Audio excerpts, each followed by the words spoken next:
오늘 성경 본문에서는 하늘과 땅에서 가장 권세 있는 가장 높은 이름을 알려줍니다. 그 이름은 바로 나사렛 예수 그리스도의 이름입니다. 여러분, 이 세상에서 아무리 권력 있는 사람이라도 그 사람이 살아있을 때만 위력이 있고, 그 사람이 죽은 후에는 단지 그 이름이 상징적인 가치만 가질 뿐, 아니 그 자리에서 물러나기만 해도 권력이 파워가 없어집니다. 그런데 우리가 믿는 예수님의 이름은 죽음을 당한 후에 더욱 위력을 나타나게 되었고, 부활하시고 승천하신 후에는 모든 이름 중에 가장 뛰어나고 가장 존귀한 이름이 되었습니다. 그래서 빌립보서 2장 9절부터 11절을 보면 이런 말씀이 있습니다. 그러므로 하나님께서는 그를 지극히 높이시고 모든 이름 위에 뛰어난 이름을 그에게 주셨습니다. 그래야 하늘과 땅 위와 땅 아래 모든 것들이 예수의 이름 앞에 무릎을 꿇고 모두가 예수 그리스도는 주님이라고 고백하고 하나님 아버지께 영광을 돌리게 하셨습니다. 여러분, 그래서 우리들은 기도할 때 마지막에 꼭 예수님이 이름으로 기도합니다 하고 교회에서 기도합니다. 그러니까 우리 힘으로는, 우리 자격으로는 하나님 앞에 나아갈 수 없는데 예수님이 이름으로 우리는 하나님 앞에 나아가는 것입니다. 1절입니다. 1절을 우리 함께 읽어보겠습니다. 오늘 본문 1절입니다. 오후 3시 기도 시간이 되어서 베드로와 요한이 성전으로 올라가는데, 그때 당시 경건한 유대인들은 아침 9시, 낮 12시, 오후 3시 이렇게 하루에 3번씩 예루살렘 성전을 찾아가서 기도했습니다. 유대인들은 해 뜨는 시간이 하루의 시작이 아니라 해 지는 시간부터 하루가 시작됩니다. 그래서 안식일도 토요일이 아니라 금요일 해질 때부터 토요일 해질 때까지, 이것이 안식일입니다. 그래서 오늘 여기 본문에 나오는 오후 3시는 해가 지기 전 그날의 마지막 기도 시간이라 하는 것을 의미합니다. 그리고 그때 당시에 그 베드로와 요한은 유대인이었고, 또 예수님이 승천하신 후 성령을 받고 기도에 열심히 했던 그런 유대인으로서 당연한 것이었지만 예루살렘 성전에 때마다 가서 기도했던 겁니다. 하루에 3번씩. 그래서 오늘도 이 3번째로 지금 성전에 올라가는 중이었을 겁니다. 여러분, 기적이 누구에게 일어납니까? 극단적으로 말하면 기도하는 사람에게 일어납니다. 그럼 기적이 언제 일어납니까? 이것도 극단적으로 말하면 기도할 때 일어납니다. 그러면 이렇게 또 생각하실 분들이 있을지 모르겠습니다. 기도한다고 꼭 기적이 일어난다는 법은 없지 않는가? 아주 상식적입니다. 물론 기도한다고 항상 기적이 일어나는 것은 아닙니다. 그런데 기도하는 사람만이 기적을 볼 수 있는 눈이 있습니다. 지금 이 세상에 아무것도 아닌 것 같고 평범한 것 같아도 매일 내 삶은 기적으로 가득 차 있다.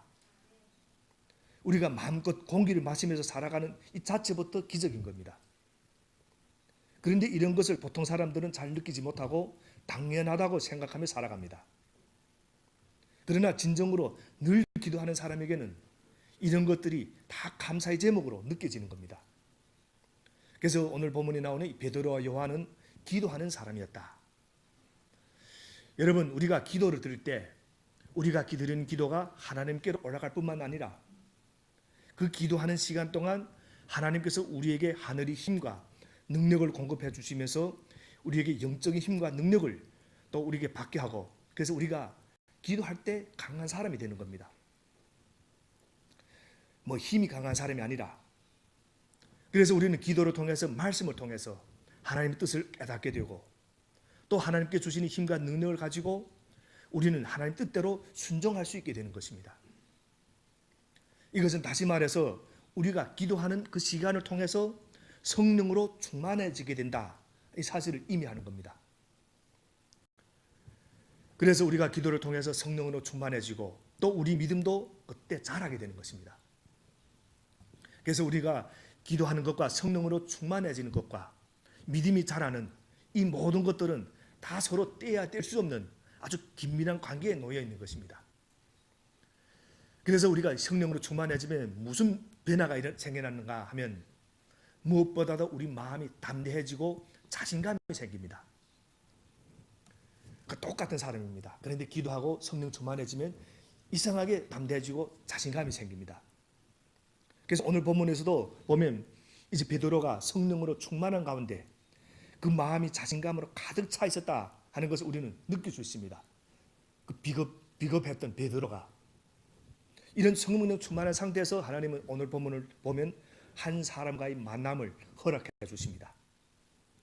기도하는 사람을 위한 하나님의 그 영적인 사건을 예비해 주셨다 하는 겁니다.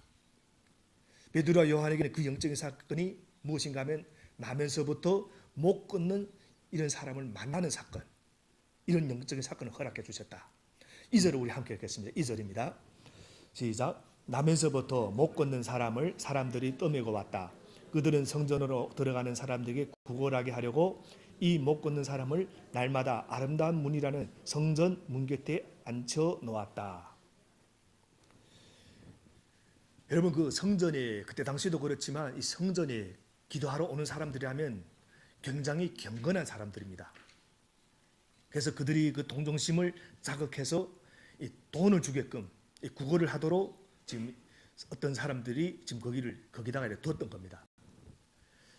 그리고 오늘 본문에 나온 이 사람은 누가 봐도 정말 불쌍한 사람입니다. 이 사람은 오랫동안 그 자리에 있었고, 그런데 이 사람과 지금 이제 그 베드로가 만났다.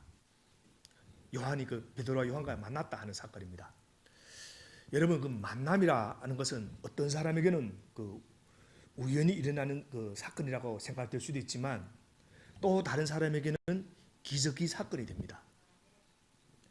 어떤 사건이 일어났을 때 기도하지 않는 사람은 그냥 그런가 보다 하고 우연이라고 생각합니다. 그런데 기도하는 사람에게는 그것이 응답인 겁니다. 기도하고 있었는데 갑자기 어떤 사람을 만났다. 그러면 그것이 우연일 수가 없는 겁니다.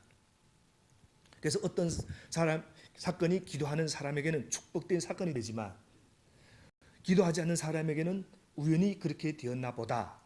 뭐 재수가 좋았다, 운이 좋았다, 뭐 그런 정도일 겁니다.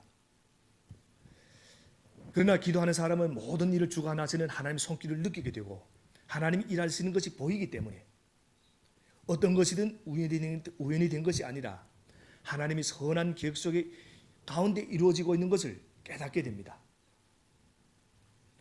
뭐 여러분도 아마 이런 경험 다 있으실지 모르겠지만 한번 어떤 일이 잘 풀려질 때 한번 이렇게 쭉 생각해 보시기 바랍니다. 어떤 생각지도 못한 곳에서 전화가 와서 뭐 일이 잘 풀렸습니다. 그렇지 않으면 또 어떤 생각지도 못한 데서 어떤 사람을 만나서 일이 잘 풀렸습니다. 그래서 그런 기가 딱 막힌 일이 생겼을 때 이거는 내가 운이 참 좋았다, 재수가 좋았다 이렇게 생각하면 뭐 이건 기도를 안 하는 사람들입니다. 그런데 기도하는 사람은 지금 하나님이 뭔가를 하고 계시는구나 이렇게 느껴지는 겁니다. 아주 우연한 사건 같아도.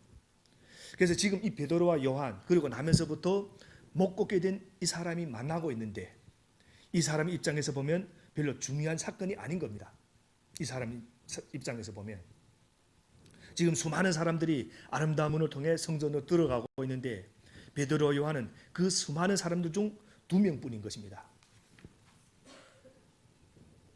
그런데 이제 베드로와 요한과의 만남이 그에게는 인생 최대의 사건이 되는데 사실 이것은 놀라운 축복과 기적의 사건이었습니다. 아마 이제 우리 김장로님 그 기도하는 가운데서도 있었지만 오늘 지금 우리 대학 입시 시험을 치는 학생들이 있습니다. 학생들이 열심히 공부를 했습니다. 그리고 이제 학생들이 이제 입시를 하고 시험 보고 자신이 원하는 대학에 아마 붙을 수도 있었을 겁니다. 있습니다. 그런데 이런 사건, 똑같은 사건이지만 오늘 또 이 자리에 나와서 또 부모님들이 나와서 기도하고 그 자녀분들도 기도하고 그러면 이 사건은 단순한 그런 우연한 사건이 아니라 내가 노력해서 된 사건이 아니라 하나님이 주신 사건이 되는 겁니다. 이런 것들을 우리가 이렇게 기도하면서 느끼게 되는 겁니다. 그래서 오늘 이 사람의 상황도 우리가 짐작해 보면 먼저 이 사람은 나면서부터 못 걷게 된 사람. 그러니까 마음에 엄청난 상처가 있는 사람입니다. 둘째는 그는 또 다리를 쓰지 못했기 때문에 어떤 사람들이 도와줘야 움직일 수 있는 사람. 그래서 어디를 가든지 항상 다른 사람이 부탁해야 되고 또 의지해야 되고 그래서 굉장히 힘들고 자존심이 아주 상하는 겁니다. 그리고 또 다리를 못 쓰니까 당신은 복지도 제대로 되지 않는 상황이기 때문에 할 수 있는 일이라고는 구걸하는 일밖에 없었던 겁니다. 그래서 불구로 태어난 것도 불행한데 그것으로 사람들이 동정을 사서 이 밥을 먹는 수단으로 사용해야 되니까 이 사람 입장에서는 엄청나게 불행한 겁니다. 그런데 더더욱 불행한 것은 사람들이 그를 메고 왔는데 날마다 그를 아름다운 문에 두었다고 합니다. 그러니까 이 말씀은 무슨 뜻인가 하면 이 사람을 통해서 어떤 그룹이 있었다. 좋은 일을 하는 그룹이 아닙니다. 이 그룹은 말하면 일종의 동역자인데 조직을 만들어 가지고 이 사람을 이용해서 돈벌이를 하는, 다시 말하면 이 사람을 이용해서 이 사람의 피를 빨아먹는 그런 아주 악랄한 그런 조직이 있었다. 그러니까 이 사람 입장에서는 얼마나 절망적이고 어떻게 보면 인생을 거의 포기한 상태였을 겁니다. 그리고 나중에 또 성경 본문을 보면 이 사람은 40대라고年齢이 나옵니다. 그러니까 40대가 되도록 이 사람은 얼마나 힘든 삶을 살았겠는가. 우리는 이 말씀도 통해서 우리가 상상할 수 있는 것입니다. 그런데 지금 오늘 그에게 이제 놀라운 만남이 일어납니다. 3절입니다. 우리 3절을 함께 읽겠습니다. 그가 베드로와 요한이 성전에 들어가려 함을 보고 구걸하거늘. 지금 세 사람이 만나는데 이 사람은 베드로와 요한이 지나갈 때 좀 도와주십시오 하면서 구걸하는데 그 사람에게 있어서는 베드로와 요한은 그냥 지나가는 어떤 행인들 중에 지나가는 사람들 중에 두 사람이었을 겁니다. 지금 이 상태에서는. 그리고 이 사람의 유일한 관심도 이때는 무엇인가 하면 돈입니다. 동전 몇 푼. 그래서 습관적으로 지나가는 누구에게나 도와주십시오 하는 것이 본능적이고 또 매일 습관적인 그런 말이었던 겁니다. 사실 우리도 이래 습관에 따라서 아무 소망 없이 그냥 하니까 하는 그런 일들이 우리에게도 엄청나게 많습니다. 매 습관에 따라서. 그래서 이 사람도 그냥 어쩔 수 없이 똑같은 자리에 앉아서 도와주십시오 하고 이래 습관적으로 말할 뿐이었습니다. 또 그래야 또 살 수가 있으니까. 그러니까 이 사람이 성전이 아름다운 문에 앉아서 바라는 것은 성전과 그렇게 가까이 있었지만 영적인 것, 영원한 생명, 소망, 하늘나라 이런 거는 이 사람에게는 아무 관심도 없었습니다. 그 가까운 성전과 가까워 있었지만 그냥 돈 한 푼만 달라는 것인데 그럼 오늘 먹고 산다. 그런데 오늘 본문을 보면 베드로와 요한이 이 사람을 주목해서 보기 시작했다 하는 구절이 나옵니다. 4절입니다. 우리 4절도 함께 읽겠습니다. 4절 시작. 베드로가 요한과 더불어 그를 눈여겨보고 그에게 말하였다. 우리를 보시오. 이때까지 이 사람은 베드로와 요한을 보지 않았습니다.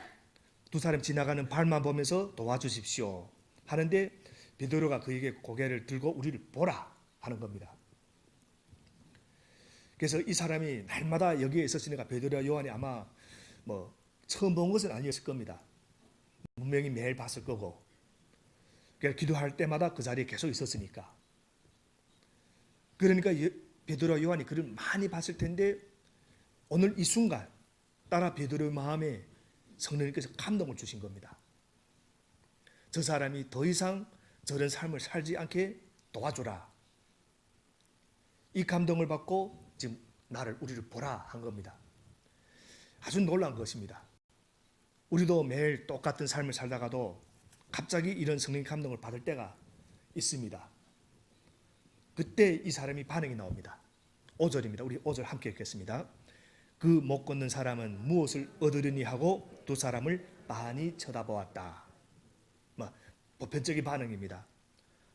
그러니까 돈을 기대하면서 바라본 겁니다. 뭐 돈 위에 좀 더 많이 주려고 하는가. 그런데 이 바라보는 이 순간 그가 바라던 돈 이상 그보다 훨씬 좋은 것을 이제 얻게 되는 놀라운 순간이 이제 된 것입니다. 다시 말하면 초자연적인 하나님의 사건이 임하는 그런 순간이 되었다. 그 6절입니다. 6절입니다. 우리 6절을 함께 읽겠습니다. 오늘 본문이 주제입니다. 베드로가 말하기를 은과 금은 내게 없으나 내게 있는 것을 그대에게 주니 나사렛 예수 그리스도 이름으로 일어나 걸으시오 하고, 이 말은 구걸하던 이 사람이 전혀 기대하지 않고 바라지도 않던 말씀입니다. 은과 금은 내게 없으나 내게 있는 것을 그대에게 주니 나사렛 예수 그리스도 이름으로 일어나 걸으라. 베드로는 이 사람이 구하던 돈과 금이 아니라 이 사람에게 가장 필요한 것, 즉 일어나는 능력을 주겠다 한 겁니다. 이때의 상태에서 이 사람은 정말 생각해 본 적도 없는 일입니다. 아마 기도하는가 아마 한 번도 이런 생각도 못했을 겁니다. 왜냐하면 100% 불가능한 일이었기 때문에. 그래서 그에게는 일어난다 이 개념조차 없었던 겁니다. 그런데 오늘 보면 네가 지금 원하는 은과 금은 내게 없다. 결국 이 말을 듣는 순간 이 사람이 아마 굉장히 실망했을 겁니다. 돈이 없다. 그런데 그 다음 순간에 또 말씀 줍니다. 내게 있는 것을 내게 주겠다. 그럼 이 사람 또 이런 생각할 수 있습니다. 그럼 은과 금보다 더 좋은 것은 무엇이 있는가? 그리고 이런 순간을 기대하고 그 두 사람을 바라봤는데 이제 이어지는 말씀은 엄청난 말씀인 겁니다. 나사렛 예수 그리스도 이름으로 일어나 걸으라. 이것이 바로 성령의 능력이고 하나님의 역사입니다. 다시 말하면 우리 교회들이 해야 될 일이라 하는 것입니다. 그래서 토마스 아퀴나스라는 그 중세에 있었던 유명한 신학자가 있습니다. 그분이 이런 말씀을 남긴 적이 있습니다. 초대교회에서는 은과 금은 내게 없었지만 내게 있는 것으로 너에게 주노니 곧 나사렛 예수 그리스도 이름으로 일어나 걸으라 하는 이 말이 능력이 있었다. 초대교회는. 그러나 오늘 우리들의 교회는 금으로 기둥을 만들고 대리석으로 바닥을 깔아 엄청난 하나님의 집을 지었다. 중세의 말입니다. 우리 교회는 땅도 많이 가지고 있다. 건물도 가지고 있다. 사람들도 많이 가지고 있다. 이제 우리에게는 은과 금은 많다. 그러나 나사렛 예수 그리스도의 이름의 능력은 잃어버렸다. 이것이 그 중세의 때 유명한 신학자가 한 말씀입니다. 그래서 이런 말씀 보면서 우리가 이 시대의 교회 위기가 어디에 있는가? 교회도 세상 사람처럼 세상에서 중요하게 여기는 가치를 자꾸 주려고 한다는 것입니다. 그래서 우리 그리스도인도 가난한 사람들을 구제하고 교육하는 것이 아주 중요합니다. 우리 교회에서도. 그러나 교회의 본질은 그런 금과 은이 아니라 예수 그리스도의 이름이라, 이것을 우리가 잊어버리면 안 되는 것입니다. 지난 우리 교회에 오셨던 우리 교회가 지금 지원하고 있는 그 캄보디아에서 그 선교를 하고 있는 이마무라 선교사님이 계십니다. 그래서 그분이 말에 의하면 자신이 속한 이 선교단체는 물질로서 그곳의 사람들을 섬기지 않는다고 합니다. 왜냐하면 그곳의 사람들은 교회에서 물질을 줄 때만 교회에 오지만 그것이 없어지면 교회를 떠나기 때문이라. 그래서 우리가 여기서 배울 수 있는 것은 우리는 세상이 원하는 것과 하나님이 원하는 것이 다르다는 것을 우리는 알게 되는 것입니다. 세상이 갖고 싶어하는 것과 하나님이 주고 싶어하는 것이 다르다는 것입니다. 그래서 우리 기도는 어떻습니까? 우리 기도는 하나님이 주고 싶어하는 것과 일치가 될 때 응답이 됩니다. 하나님이 A를 주고 싶어하는데 우리는 B를 달라. 하면 그건 맞지 않는 겁니다. 그래 놓고 우리는 또 하나님 응답을 안 주신다 하고 하나님을 또 그럽니다. 사실 우리도 하나님이 주고 싶은 것을 구하면 받는 것입니다. 그래서 우리 기도는 하나님이 주고 싶어 하시는 것과 일치할 때 우리가 응답을 받는다. 그래서 우리 교회도 많은 사람들, 가난한 사람들을 구제도 해야 됩니다. 또 가난한 사람들 돕고 가부들도 돕고 나그네들도 돌봐야 됩니다. 그런데 우리가 잊지 말아야 하는 것은 그런 것도 너무 열심히 하는데 정작 복음은 전해지지 않는 교회라면 문제가 있는 것입니다. 그래서 우리 교회도 정의를 외쳐야 되고 해야 되는데 정의를 외칠 때도 우리는 조심해야 됩니다. 그래서 정의를 외칠 때 우리는 자신을 늘 돌아봐야 되는 것입니다. 그래서 교회가 정말 가져야 되는 것은 바로 이 나사렛 예수 그리스도의 이름의 능력, 이 본질을 우리가 잊어버리면 안 되는 것입니다.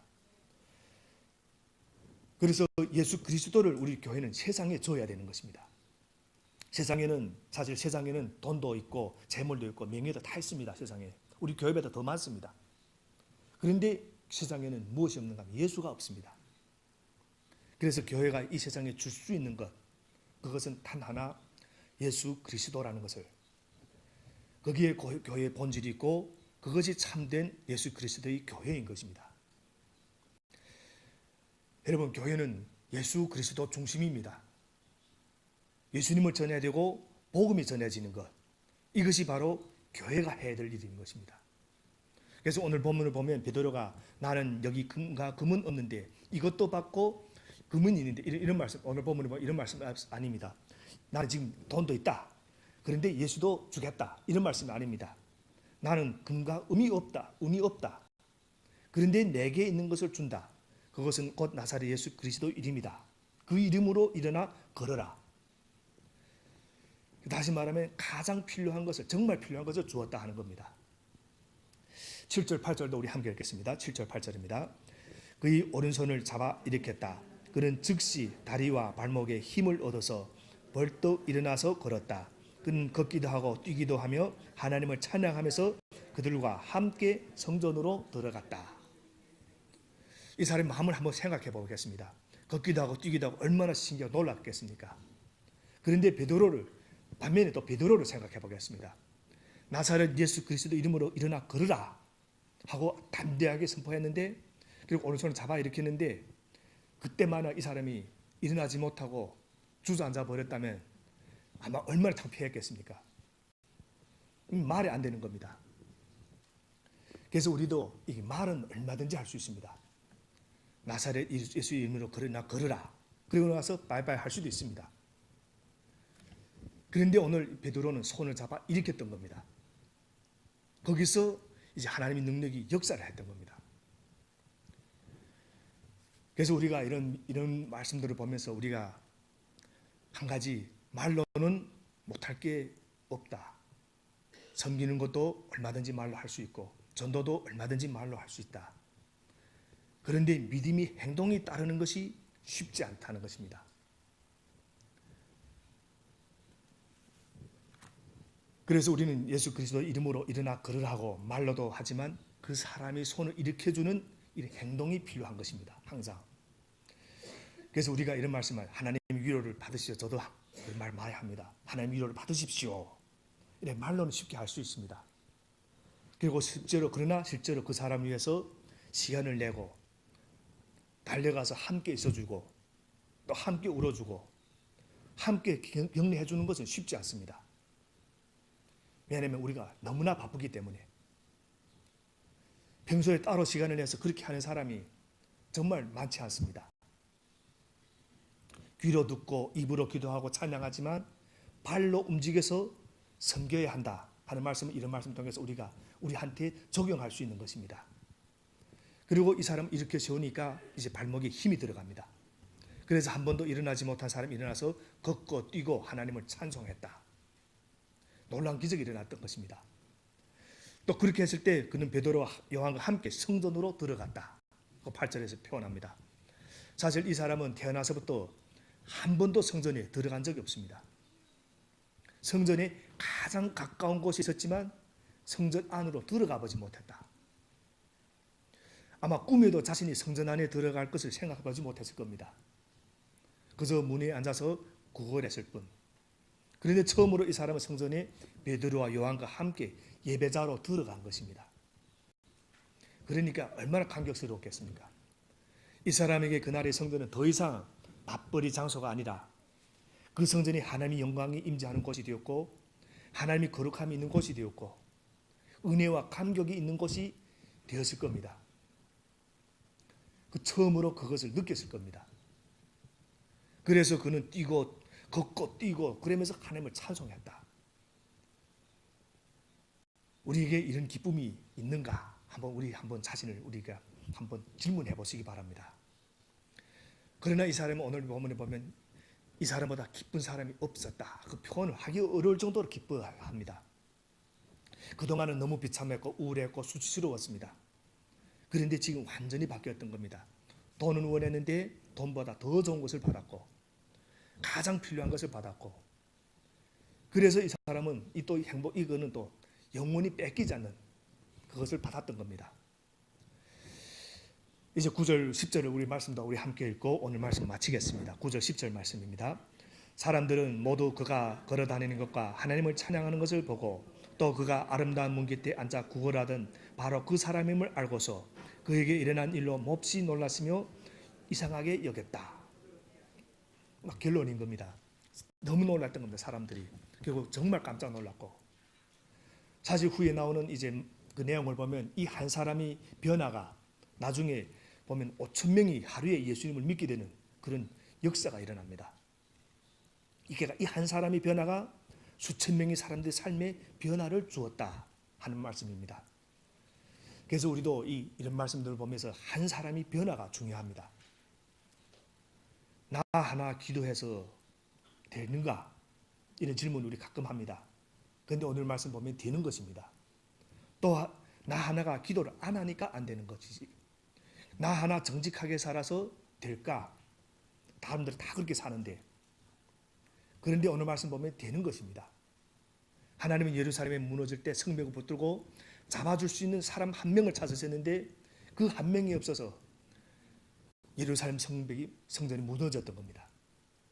그래서 하나님이 찾아있는 사람은 유식한 사람도 부자도 권력이 많은 사람도 아닙니다. 중요한 것은 하나님께 전심으로 나오는 그 한 사람을 찾으시는 것입니다. 그래서 바로 이 한 사람이 오늘 보면 이 한 사람이 수천 명의 그 마음을 바꿔놓는 놀라운 역사를 일으켰던 것입니다. 여러분 우리도 이 말씀을 꼭 기억하시기 바랍니다. 나 한 사람이 해서 뭐가 될까? 결론은 된다 하는 것입니다. 하나님은 나 한 사람을 사용하기 원하시고 내가 하나님이 사용하도록 안 내어들어서 그렇지 나 자신을 조금만 내어들어도 하나님은 놀라운 역사를 일으킬 수 있는 것입니다. 그래서 나 한 사람의 헌신 때문에 하나님의 역사가 거기서 일어나는 것입니다. 하나님이 역사하시는 통로는 내 자신을 내어드리는 것. 그래서 이 사람이 은혜를 받고 놀라운 기적을 체험하고 나니까 이제 삶이 바뀌었습니다. 이제는 연민과 미련과 상처 속에 아무 소망이 없어 살던 사람이 남들에게 보여주기 싫은 자신의 모습을 통해 돈벌이를 하던 이 사람이 이제 변화가 되었던 것입니다.